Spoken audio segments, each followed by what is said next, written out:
Welcome back to Cocktails and Classics. It's been a minute. I'm Dylan. Joining me, as always, is Ben. Hey, welcome back. And this week, we're covering a very recent movie released this year. I Saw the TV Glow, one that I don't think either of us had seen beforehand, but one that I was super hyped to see. I had taken I forget when it was. I want to say it was 2018, maybe 2019. I took a little year where I was like, I'm not going to watch any movie trailers. If a movie trailer comes on, I'm not going to watch it. I want to see what's coming out, and I want to purely be hyped about it from actors, just a plot line, the director, and it was okay, I just didn't want to go into a movie, have super high expectations, and then be disappointed once I watched the movie. And I was like, wow, I had my expectations way too high for this movie. I saw the trailer for this movie, earlier this year or last year, whenever, and I was so hyped for this movie. So this is when we were let's do this for the podcast. I was like, yes. I'd been saving it, and I was so excited to finally get to watch this. And we can get into it. But first, we're going to go to this week's cocktail, the Pink Opaque. And this is, I'm going to give all credit where credit is due. This is from Brandon at the Martini Shot. It has a YouTube channel and a blog. I will link it down below if you want to get their recipe.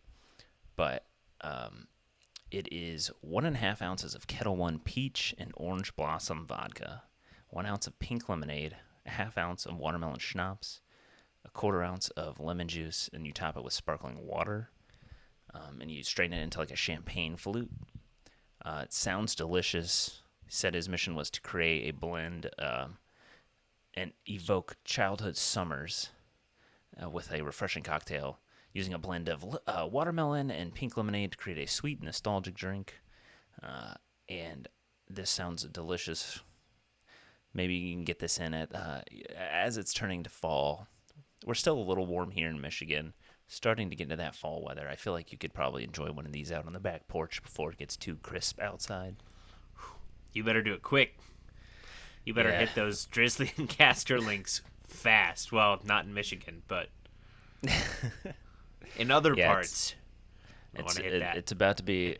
Yeah, we're getting to our bourbon and coffee cocktail, our apple cider warm cocktail season. I feel on the podcast. For people who don't live in Michigan who want to hear just shitty weather stories, I was so mad. I spent all day yesterday just every time passing a window being like, oh, it's really nice out. I'm going to take my son for a walk when I get done working. At 5:30, 6 o'clock, we'll get done, eat dinner, we'll go for our walk. It'll be great. 4:45, walk up the stairs, and it is just gray and disgusting out. Cool. Go back down, finish my work, come up 10 minutes later, and it is pouring down rain. All right. Thanks, Michigan. And then today, when I went outside the couple times I went out to get the garbage cans and everything else, it felt brisk. It's I think it was a high of 67 as our old or something. RA would say, it's getting to be sweater weather. I love it. God. It is getting to be the best time of the year, and that includes spookier movies such as I Saw the TV Glow. You like that transition? Thank you. That was smooth.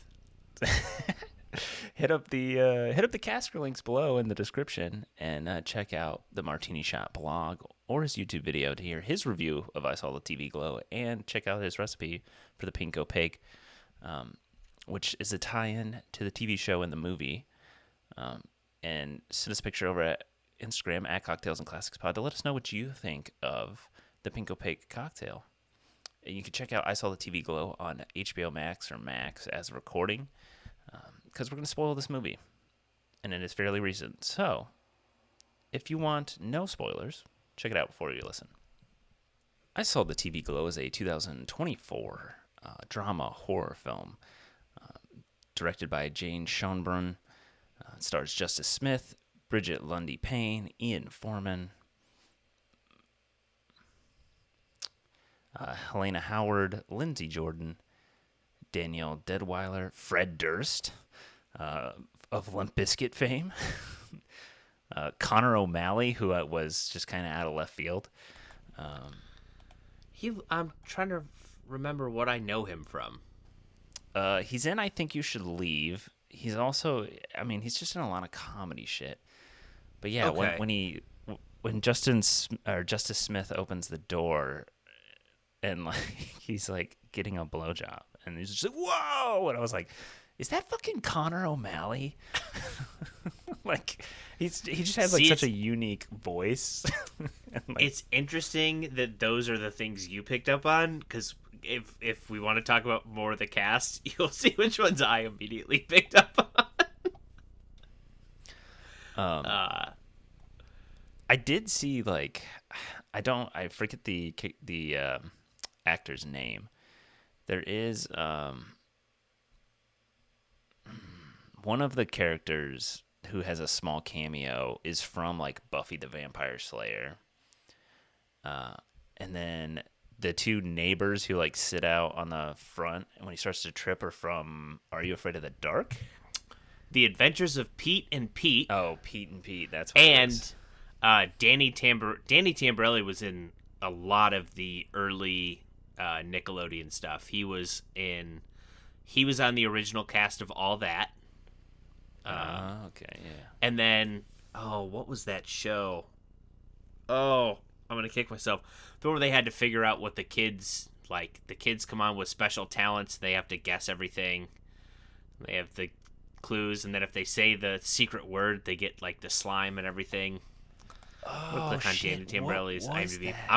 I'm gonna cheat because it's gonna drive me nuts. Oh, what was that? I Uh, remember what you're. Figure it out. How could we not How figure ironic. that out? How ironic. Yeah, exactly. How ironic that When you what were we like, couldn't they have do. to figure out what the kid's special talent is. Yeah. We're like, fuck, what is Huh. it? Oh, he was also in the Mighty Ducks. Danny Tamborelli was. Oh, okay. Yeah. Also, I don't know if you're into that kind of music, but Phoebe Bridgers was in the movie. The name sounded familiar, but I'll be honest, I could not remember. She's one of she plays herself, I guess. She's like one of the musicians in I was gonna say at that bar. Okay, that's kind of what I assumed. Yeah. This this movie currently sits at a 5.8 out of 10 on IMDb.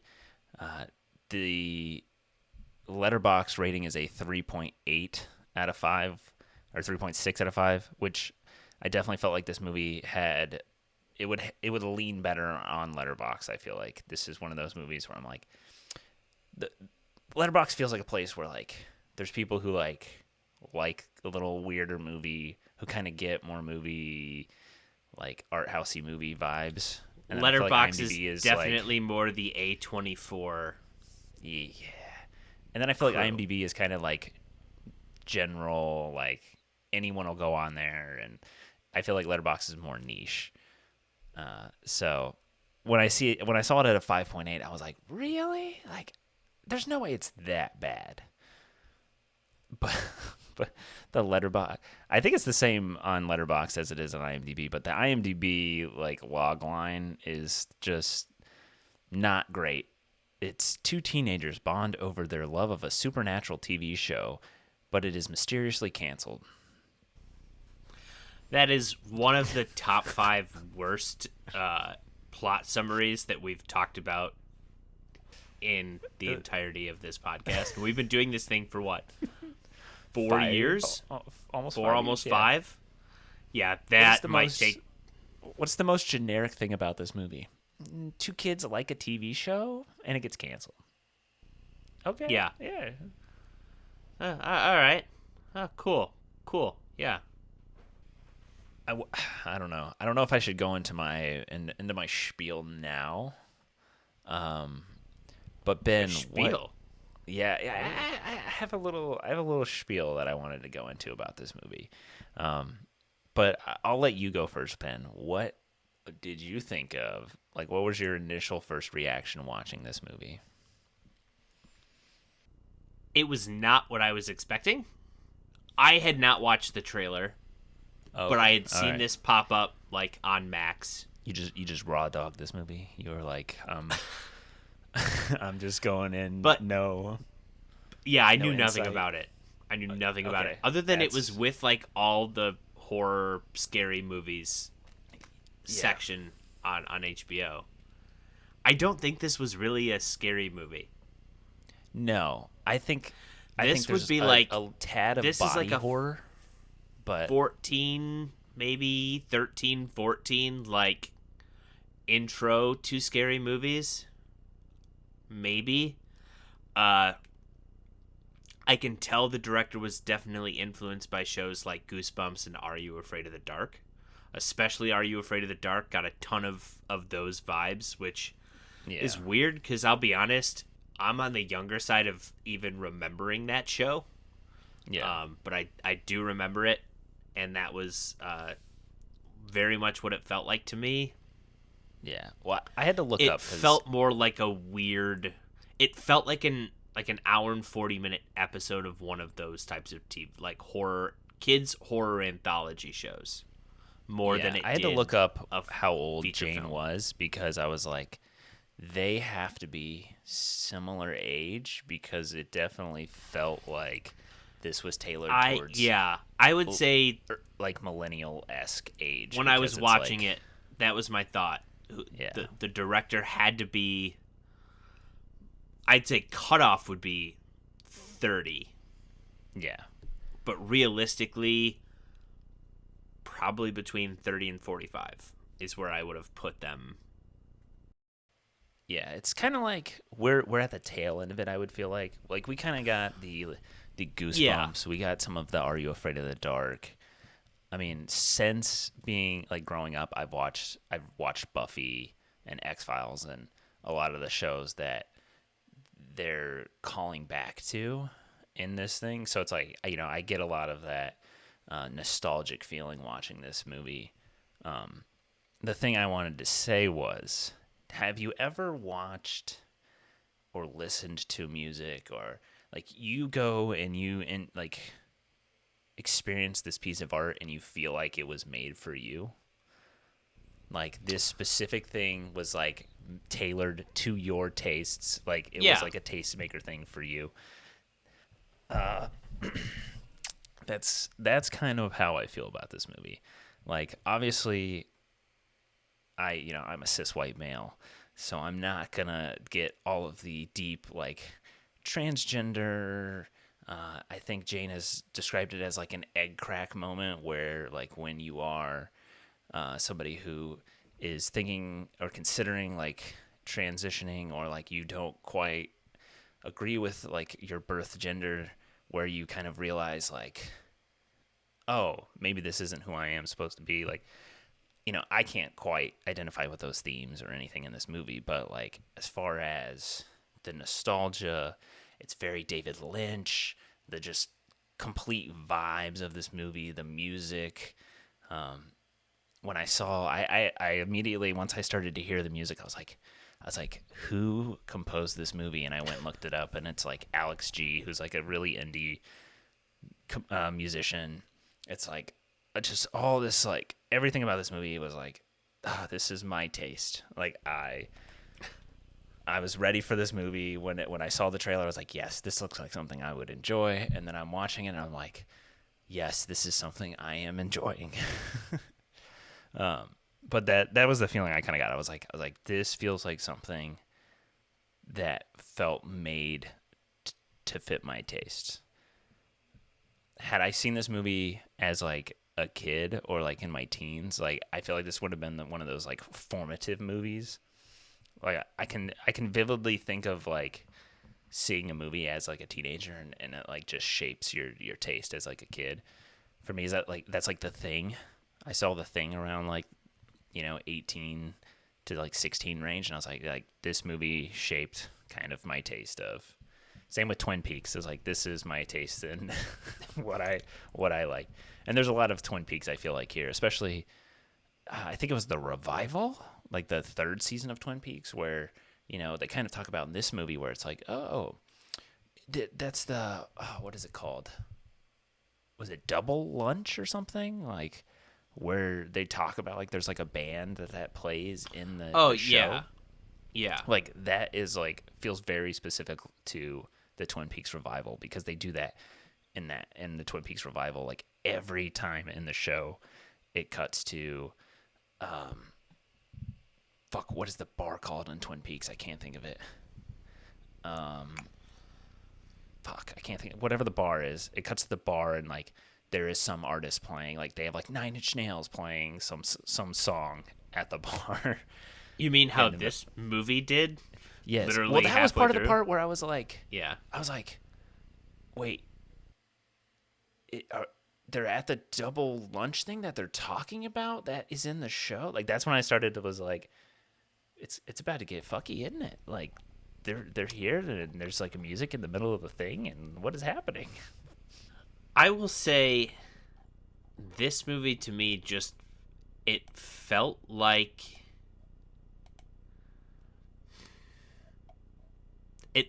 something was supposed to happen and it just kind of didn't. I get that, and I feel Even like part like of that is the the psychological thrillery part of it seemed so much more just monologue exposition, and it just seemed like there should have been more. I wonder if part of that is that there's no like closure to the story, too. Like, Yeah, and you know me, I'm not one of those people who loves a ton of open-ended, you know, I don't like having a million questions when a movie ends, but yeah, at the same time, it just seems like this was one where it was just. It seems like there was just a lot of nothing happening for like an hour of the movie. And then it was just like, oh, now we're going to explain away why there was nothing happening for an hour of the movie. And it's just like, okay. well, But it and would then have I been feel part cool of to it. get that part of like we watched the or it would have been cool if we would have gotten more of the like series finale earlier on. Yeah, Like not everything explained, but then throughout the movie lean back on the fact of like, oh, here's the pivotal point where we kind of, you discover what happened to the character on the show and how it mirrors what's going on with Owen, but it just seems like they got to that in the last half hour, and I was yeah. like, I spent north of an hour of this movie just following this teenager around doing the most mundane shit possible for nothing. Yeah, and I feel like part of what's weird about, I guess, like you have to set up a little bit of like how did we get into the Pink Opaque and like what it is and how it is affecting Maddie and Owen in their own ways, but then like I do kind of agree with you where it just kind of hits a lull, and then when we come back later, we start to see some of this exposition of like, oh, like Maddie was dressing Owen up like they were dressing Owen up as is it Isabel? That's the character, Yeah. right? With the pink power dress, and Yeah, but I then don't know that was that them they were dressing him up, or was that more of like I took that as that was when he's going looking back on things in his memory, he's remembering it more as like him in the show. Cuz she keeps saying, "Isn't your memory fuzzy about the show?" And he's like, "Yeah," and then he thinks okay, back to it, and then he's remembering the times of himself wearing the dress that Isabel. I don't want to say Isabella because I want to say it's Isabel. I Yes, think it is just Isabel. that Isabel was wearing on the show. I think that took it to mean that like he's remembering himself as Isabel in the show, the way that Yeah, Maddie is Maddie. remembering Well, Maddie becomes their life as Tara.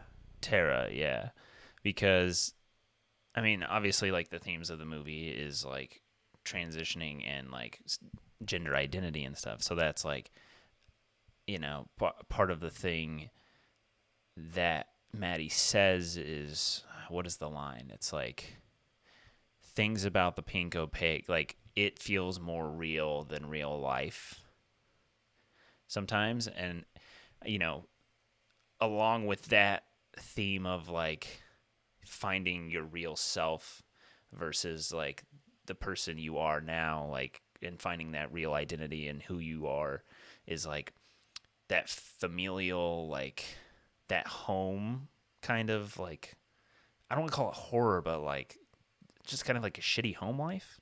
Like, Owen's, like, her terrible parents, like, her mom doesn't really give a shit about her, and she's like, oh, if your dad finds here, he'll break my nose again. And, like, kind of like, what the fuck? And and then Maddie wants to leave at one point and does ultimately leave. You have Owen, who's like, he just fears his dad, like, the whole time. We don't quite know why. It's just kind of, like, alluded to. So, I mean, you have, like, these things that they're probably not, like, I mean, you can relate a little bit probably to, like, the home life, and, like, it's not always the best, but, like, I feel like some of the horror there is probably more akin to people who are not comfortable in their bodies, not comfortable at their home, who, have had to have that moment in life where they, like, come out and, tell people, like, hey, like, this is who I am. I'm not what you always see, that sort of thing. Like, I feel like some of the horror is kind of hidden in that. And then I do wish we got more of the show. Like, or, like, some of the show, like, bleeding into real life, like, horror elements, I guess. That's, like, I think, what the biggest thing, you get a little bit of, like, when they are, after they watch the one episode before Maddie runs away, you kind of see the glowing on the TV, like the TV glow when Owen goes to sleep. But yeah, I feel like it would have been better if there was, throw Marco and Polo in the background of some of the scenes, or, not even necessarily, like, obvious, but, like, after Maddie tells Owen what's going on, maybe it's just one of those things where, like, you start to sprinkle it in, like, it's, like, yeah, and it doesn't have to everywhere. be obvious. It can be one of those things where you see him for a split second, Owen turns, or the camera cuts back again, and they're gone. Leaving you as the audience member being like, wait a minute, what? Give me some of that, like, confusion more of, like, is this real? Is this not? Because it just seems like Owen just doesn't believe it, and then we fast forward to, I think, the time that it really starts to click in that it's more real for the audience member is when he goes back to watch the Pink Opaque again on streaming, and the episode's completely different than the one we as the audience see in the beginning of the movie. And you're like, okay, well, obviously now something's messed up. This isn't right. Which, but at that felt so real to me, like, because I feel like I've done that a couple times where you go back and you watch something where I've from gone your back to childhood, watch, and you're like, and oh, like, God, this is brutal. I used to love this, and it's so shitty.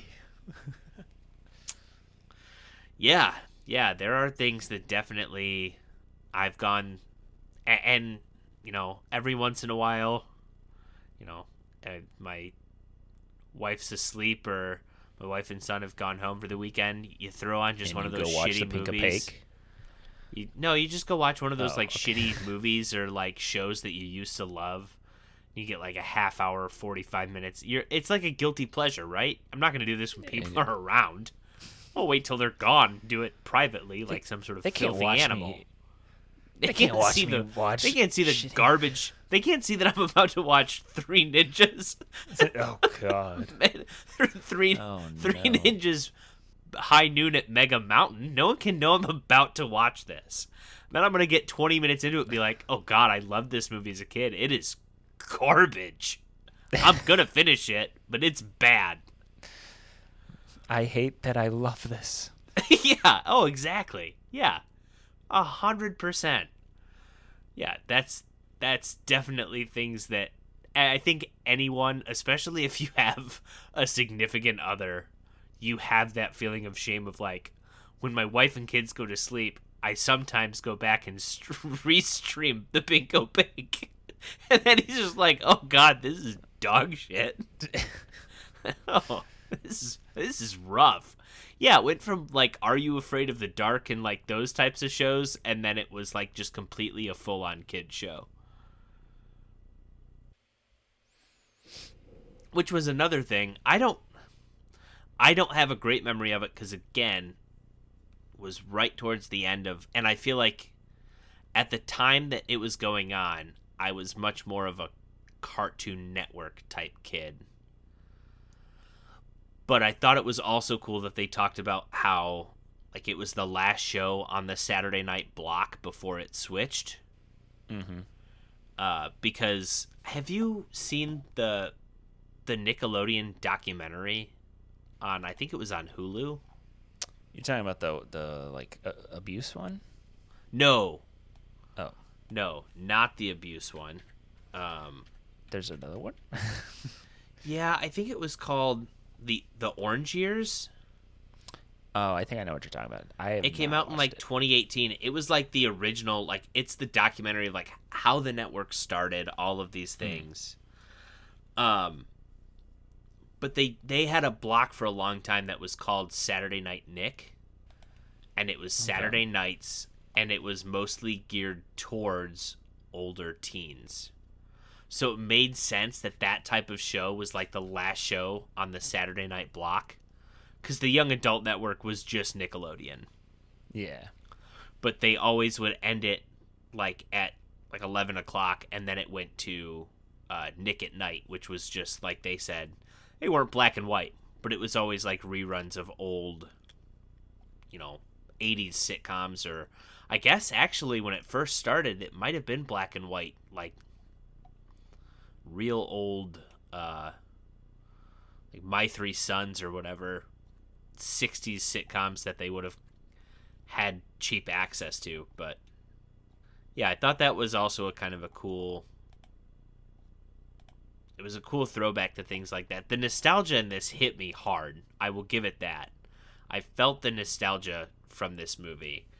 I just wish there was more substance to it. It felt like a build up for an hour,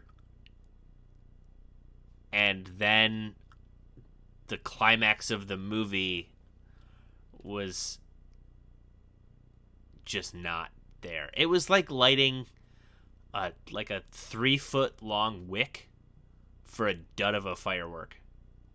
For me, it was just like, we're gonna watch this wick burn, and it's this slow burn, but man, it's gonna Yeah, build I to mean, something. And then it got to it, and I was just like, wait, that was the kicker, that he's a sad man working in a I fun don't. center, and now he's gonna cut his chest open, and he discovers that the inside is like the TV, and Maddie was right, that Owen is Isabel.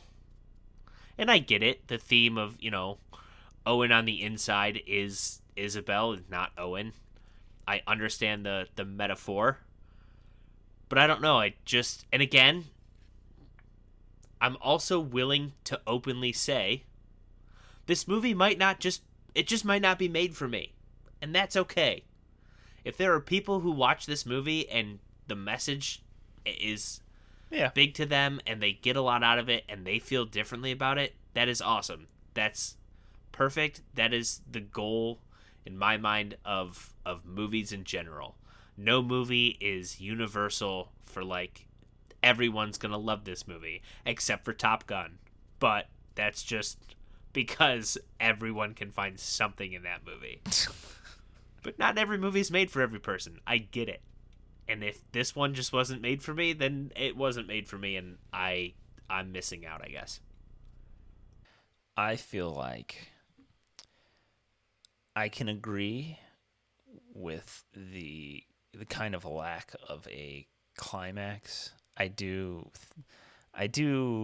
get the point that the climax is like realizing like you said, like Owen is Isabel, like this, like, you know, the transgender themes that we've talked about, you know, like that's kind of the climax when he cuts open his chest and like, which I had to do I was like, nope. I saw that razor blade, saw it coming. I was like, mm-mm. And then once it wasn't like bloody and gory, I was kind of like, Did you? all right, I'm sorry to sidetrack you, I'll watch, I but guess. speaking But like, of just people who were born after or in the late 90s will not understand this. Did you ever see those like so terribly 90s alien piggy banks? They had like the cuts down the middle. That's what that scene reminded me of. Because it just looked like one of those like rubber flappy yes. like open alien chests. Which again, yeah, it screamed 90s like tween horror type show. Yeah. And I didn't hate that though, if I'm being honest. Like it you know, it brought me that nostalgia. Oh no, I'm not dissing that at all. I think just to counter you kind of like, I don't think you necessarily hated the build up, but I love a nice slow burn movie. Especially like slow burn horror. I think of like The Witch or Ty West's The House of the Devil. Like they're just super like slow movies, and this one I feel like super slow, but at the same time it just has this like unsettling vibe to it the whole time. I feel like a lot of the horror wasn't necessarily scary. I feel like this movie was very unsettling. I feel like at no point was I kind of like jump scared, or at no point was I like terrified of anything. I feel like there's moments where like when it's kind of cutting between the show and like the real world, like when he first watches it and you see like the ice cream man and he's like, ah, like some of that stuff is like unsettling, but I don't feel like it's scary. Like it's not like true horror.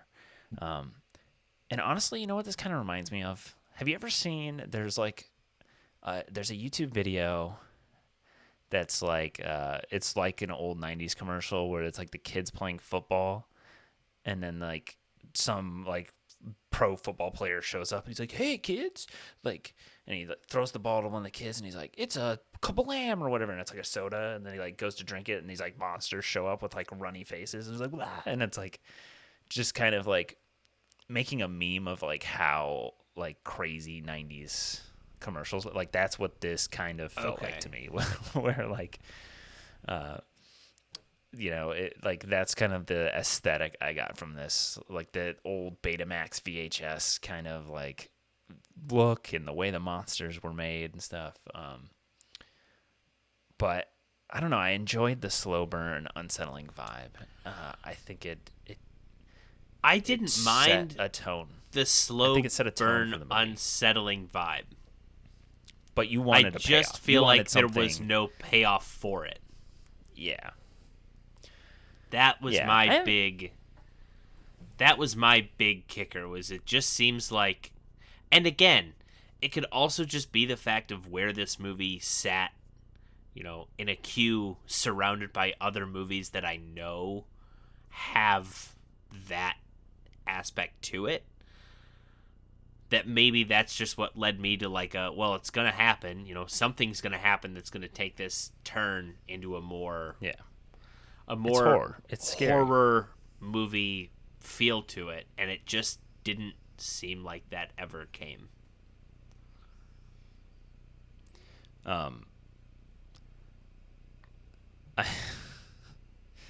I did see some reviews over on Letterboxd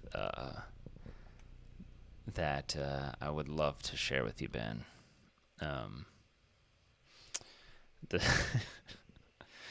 This one is from BB from January of this year. Just reads, Donnie Darko for they thems. Gave it 4 out of 5 stars. Um, from Jamie Lauren Calise from April, horror movie about how if you don't transition, your lips will eventually become so chapped.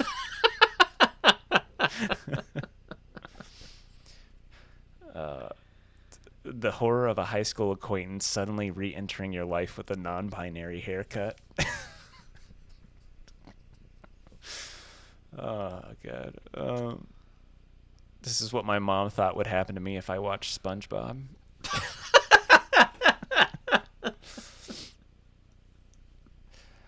It's funny because, like, I don't know. It's funny to me because you get, like, those types. You get the, like, humorous, like, meme reviews on Letterboxd, but then, like, the number one most liked review on Letterboxd is just the most genuine thing in the world. Like, it's like, my name is Julie. I'm a trans woman, and tonight is the first time I've said those words to anyone other than myself. And then just talks about, like, their whole journey with, like, their gender identity and how this movie, like, speaks to them.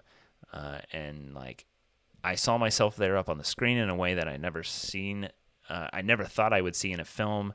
My exact experience with dysphoria had been perfectly, devastatingly articulated. Transness and gender dysphoria have never directly mentioned in the film, but it's unmistakably there in text. And it's like, that's the most like review, and it's like the most genuine thing in the world. Like, I feel like Letterboxd gives you like the best of both worlds of like, Yeah. like, oh, this is actually a very good review, and like this speaks like volumes for what the film is in a way that like it didn't speak to us necessarily in the same way. Like, we can understand that, but it's like it doesn't hit home the same way for us as it does for somebody else. And I think that's one of the things that I think this film saw some success, and it was big, but I really think that this movie will shine and get its flowers in the next few years as I think it grows to be more of a cult classic.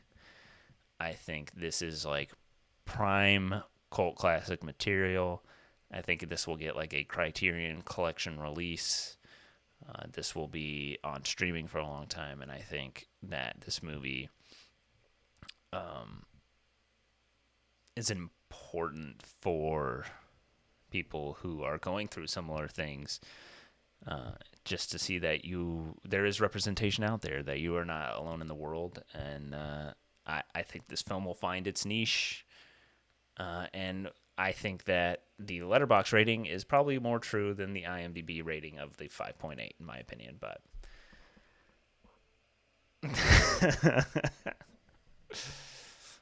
okay, man. We'll see. We'll see.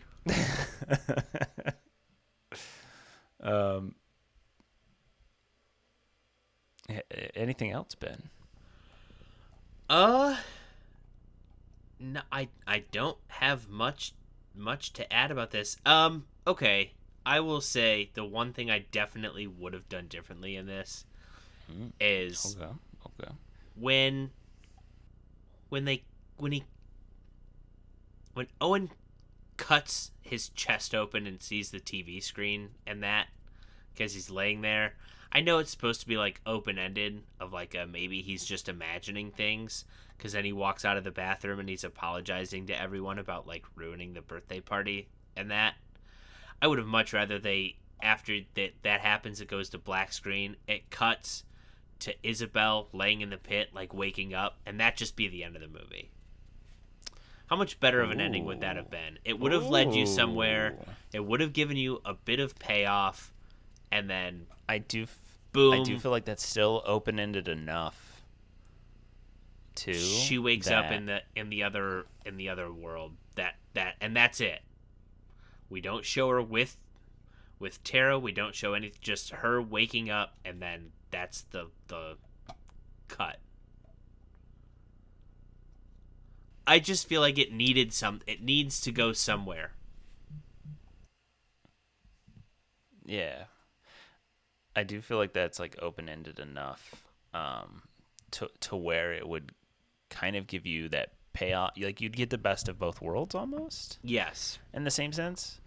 Like, you don't necessarily like you can probably connect the dots. You can like it's vague, but it adds a little bit more.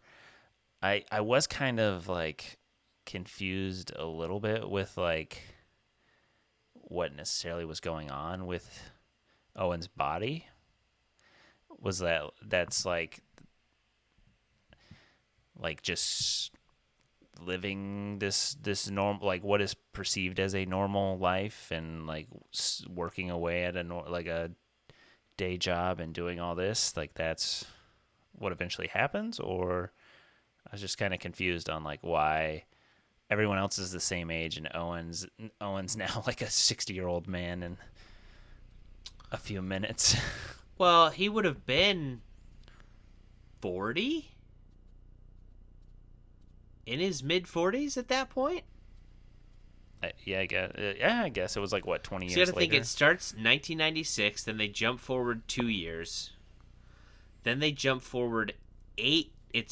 I thought he said 8 years after Maddie runs away, but then later on he says, "I haven't seen you in a decade. Where have you been the last decade?"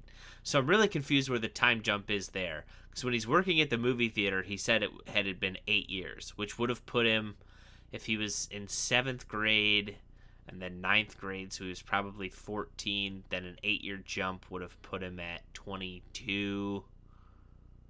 So, I mean, really at the last part of it, he should have been, yeah, in about his mid 40s. Okay. Because, yeah, they do mention that it's from the time that, like, his dad passes away, it's a 20-year gap. But yeah, I just think those would be my two quick things. Throw in some of the more Pink Opaque monsters in throughout what is deemed, I guess, kind of throughout most of the movie as the real world, just to add that kind of feeling of, what's going on. Honestly, what would be better would be to have them thrown in before Maddie comes back to make it that much better. Because now imagine you as the audience member, you've seen like kind of a creepy monster here and there, where you're like, wait, did I just see something, or was that real? What was kind of going on with that? Then imagine now Maddie comes back and tells you that it's not Maddie, it's Tara from the show, and Owen is Isabel from the show. And now you as the audience member are like, oh, that makes sense why we've been seeing more of the stuff from the show, and kind of makes that seem more confusing. Either Owen is losing it or is losing his grasp with reality during those 8 to 10 years, or other stuff that's going on. And then then after the fact, like I said, I would just end it with it being in the show, or make something that just still leaves it open-ended but gives some sort of payoff. I just feel like this movie, like I said, was an hour and a half or an hour or so in to then getting Maddie just explain exactly what's going on for a 3-minute monologue, and then she just disappears again, and that's kind of it. We follow Owen as an adult, where he's then still finding out whether or not he's in the show, or what's going on. But I just feel like there's a lot of watching Owen live his mundane life for enough for there to be more horror or scary parts. And like I said, I know the metaphor and everything else of what's going on, but I feel like to appeal to a more broad audience, a couple of other things that would have made this feel more like a traditional horror movie might have helped, I guess, for me personally.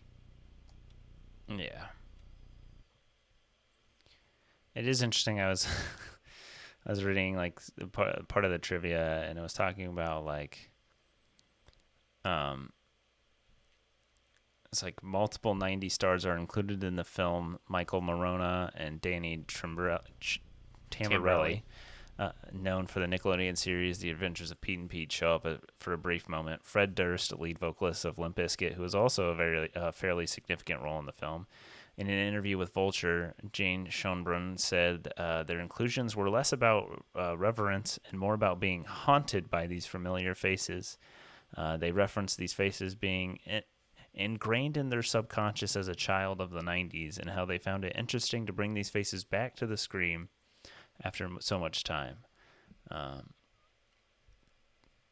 feel like I didn't even like really connect that.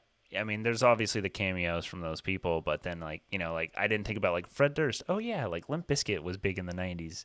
So like it just adds to another element of this like nostalgia 90s element of this whole movie.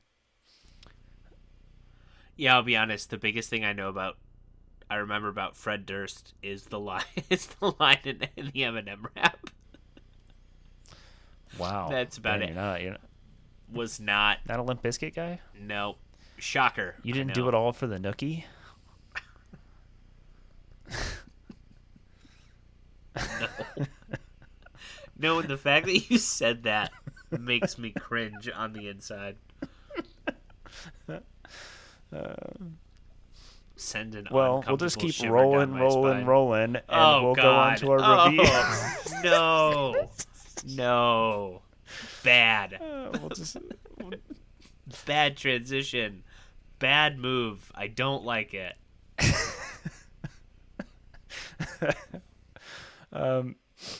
Neither of us had seen this film, so you're gonna get two fresh ratings from the Goob Squad. Ben, I'll let you lead off. What did you think of I Saw the TV Glow? Yes, so I think I've talked quite a bit, pretty much just about my reasons for the way I feel on the movie. Um, I think I'm closer to the IMDb side of this one. All right. It's fair. I'm It's fair. I'm in the 5-6 range. I think the fact that I would go 6 just for me getting that nostalgia feeling of like the Are You Afraid of the Dark 90s tween kid horror type show that I haven't had in a while. But I also just feel like had this been an episode of one of those shows, it would be considered one of the best episodes. Does that make it for me enough for a movie? And I just don't think it does. Like I said, I feel like this movie to me was just a long build up for just kind of not a lot of payoff for me in the end. So I'm at a 6. I don't think for me it's a must watch, but that's just my opinion. And hey, who am I? Just some schmuck on the internet. That's true. I always like pre-type out my reviews, so if I say some of the stuff that I've already said, that's why.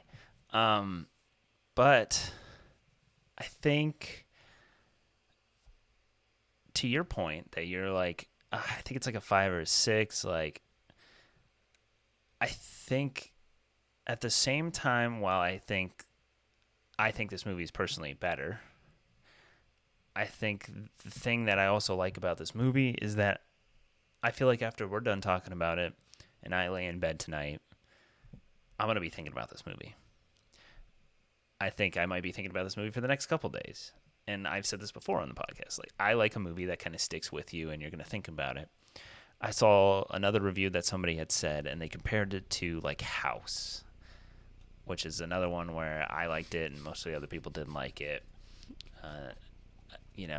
Some David Lynch movies I feel like are in the same vein, but I would agree with those. I think that it's like it's a whole. I don't totally agree with the House thing. Like, I feel like House is kind of a little more zany, off the wall, and I feel like this kind of sticks more true to like a David Lynch, where it's obscure, it's quirky, but I don't think it's like zany, kind of like what the hell is going on kind of vibes ever.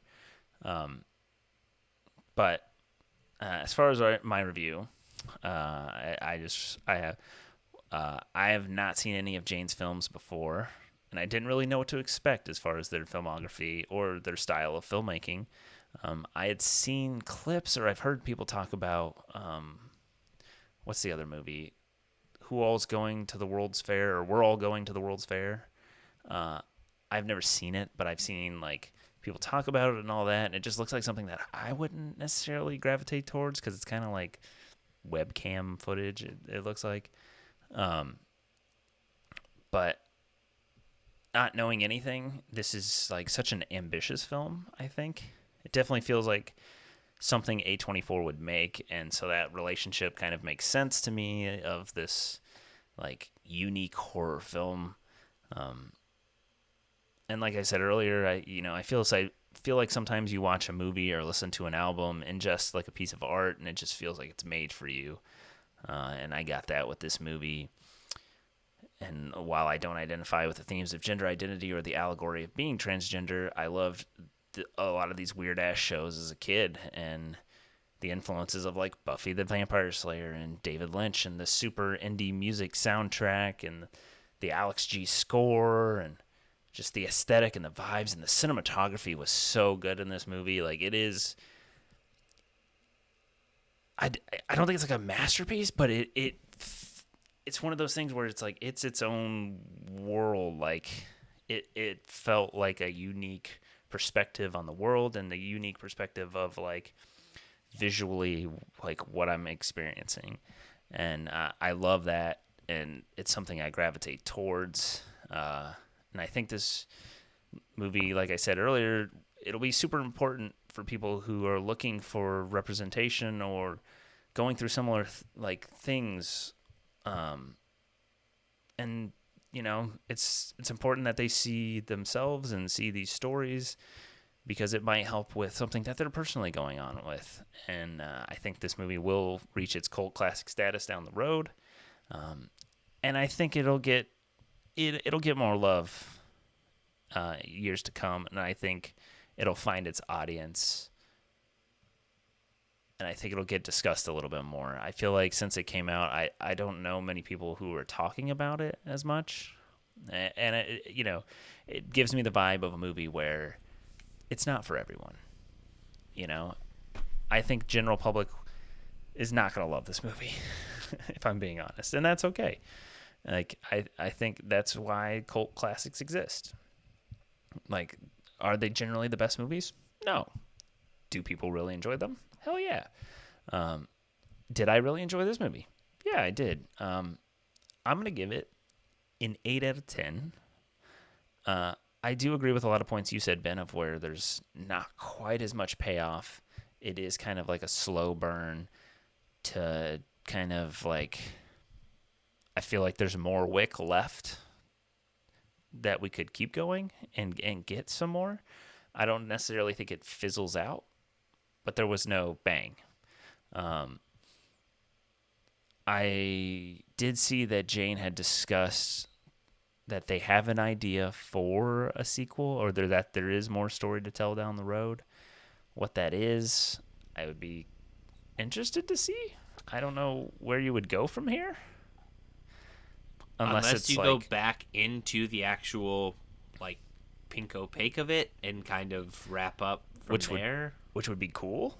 I feel like I would be interested to see that. Kind of like what you'd expect for Pink Opaque season 6, and just kind of wrap up that in and of itself. But yeah, like Ben said, I think if this is something that you've thought about watching or like you're interested in, definitely watch it. But if you're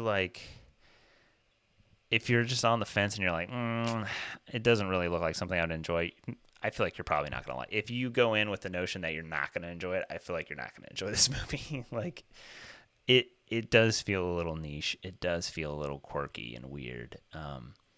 But yeah, check out I Saw the TV Glow on Max as of recording. Check out the show notes to get the recipe for the Pink Opaque from the Martini Shot. And yeah, give us a rating. Subscribe wherever you listen. Share us with your friends and family. Check us out next time. And as always, watch responsibly.